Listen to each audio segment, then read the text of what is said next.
在互联网的时代呢，每一个人获得资讯的方式变得非常的简单，可是同时呢，也给我们带来一个误会，好像我们离真相就会越来越近，因为那些真相的资讯会扑面而来。这个误会来自于哪里呢？我们忽略掉了文化天生具有屏蔽作用，也就是说，每一个人只愿意相信他们想要相信的东西，所以他们每天要看到的都是自己想相信的那些资讯。大家还记得吗？文艺复兴时期的那个思想启蒙，竟然是古罗马、古希腊时期就已经形成的非常成熟的思想，可是沉睡了几百年，最后竟然在阿拉伯的文献当中找到的。也就是说，在那个年代，文化的遮蔽让这样子先进的思想就在那沉睡了几百年。这一次呢，巴基斯坦前外交部长接受央视的采访，又把英巴战争的这个过程说了一遍。很多人说，你看吧，这一次印度人总该明白了吧？我想还是不会明白的，因为文化的遮蔽天然起着这样子的作用。那当然，在印度还是会有很多的精英人士，显然是知道印度正在发生着什么的。所以呢，接下来我们看一看这个巴基斯坦外交部长以及印度的这个精英怎么来告诉你，印度永远都没有办法成为下一个中国的。Achieved a ceasefire, that's important. I think the most important and the most sort of possible achievement would be for us to start a dialogue. This is very interesting for many of our audience that this is the conflict that both parties claim victory. But I think the very easy answer to who won this war is who's lying to their people, whose media was lying to their people, whose government was lying to their people during the conflict, after the conflict. It took 1 month for the Indian government to admit that we downed their planes. Yes. Why were they hiding this fact from their people? Because the truth is they lost. It's our initial self-defense for their unilateral violation of our sovereignty. We downed 6 Indian jets, and they refused to admit it up until literally yesterday. We've achieved a ceasefire. That's important. I think that's the true victory. Is, I would say, quite fragile, especially in the beginning of the ceasefire. There are accusations of breaching the ceasefire.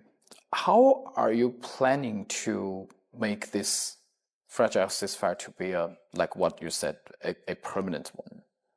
This is, I think you phrased it quite well, a fragile ceasefire. In order for this to be a lasting ceasefire, we appeal to the international community to play its role, because Pakistan has said that they're willing to talk. There's only one country that says they're not willing to talk, and that's India. So obviously that's not a sustainable situation, and therefore it is our effort to engage the international community, for them to play their role to establish peace, which must include resolving the issue of Kashmir, resolving the Indus water dispute that India has now started illegally, and having a proper conversation about terrorism. So you mentioned a lot of things: the Kashmir question, the Waters Treaty, and also terrorism. Which one would be you think would be the most possible one to solve with India? I think the most important and the most sort of possible achievement would be for us to start a dialogue. Okay. Dialogue and diplomacy has to be the start for us to address any and all issues. So Pakistan is willing to talk with India. We want peace, but peace is not possible, as you say, until we engage in a dialogue. Of course, I believe as we relied, or there was the international community's involvement in achieving our ceasefire, therefore it's reasonable to believe that if the international community plays its role in a similar way, perhaps we'll be able to establish perpetual peace, at least in South Asia. We're at Minds of Money in London, and I'm joined by Jayant Bhandari, analyst at Anorco Capital. Jayant won the Best Speech Award earlier this year at Minds of Money in Asia, and last night you shared it with us. I want to hear why India cannot be the next China. Share it with us. Thanks for having me here, Rachel. The reality is that if you look at very basic primary school level math numbers, you realize that the difference between China and India is so huge that there is no hope for India to become the next China. For example, the populations of two countries are comparable, but Chinese GDP is more than 5 times the GDP of India, which means that if China grows by only the so-called only 6.3%, China is still growing by $550 per person GDP on a per capita basis, whereas India at 7.5% would grow only at about $130 on a per capita basis. So India has no hope, even in the lifetimes of my grandchildren, to catch up with China. Now, talk to us about, the difference between growth and growth rate. So, Rachel, it's amazing that so many people, even in the international media and economists, think that when the growth rate is high, it means that growth is high. Right. And these are growth rate and growth are completely different concepts, so completely different that there's no relationship at all.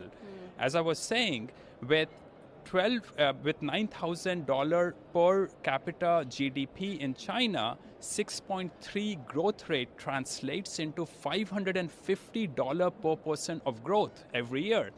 Whereas in India, 7.5% growth rate translates into a mere $130 per year per person. So it's growth rate and growth are completely different things, and you have to, when people say that China is slowing, the reality is China is not slowing.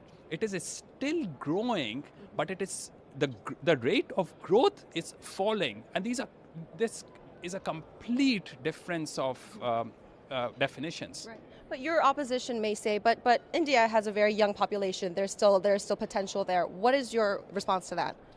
India has a very young population, which is seen as a demographic asset for that country. The reality is that a large number of Indians cannot write their own names. And I'm talking about Indians who have graduated from schools. But you grew up in India. You were born there.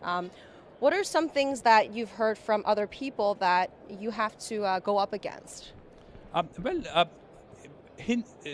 India is a very diverse country. So people, it's fortunately until now has not been collectivized into a homogeneous entity. The result is that India has survived becoming a banana republic, unlike what happened in Sri Lanka, Bangladesh, Afghanistan, and Pakistan, which are homogeneous countries.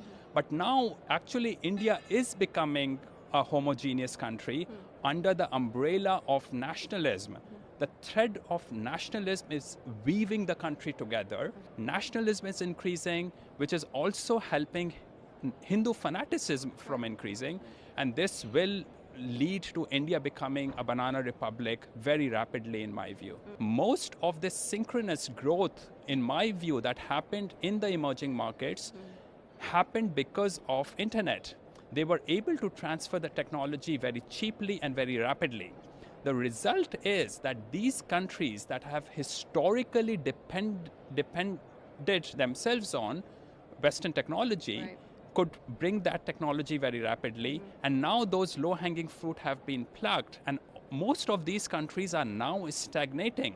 One thing is very important, Rachel, that there's a big difference between the cultures of the Western societies and cultures outside the West. Western society is based on the concept of reason.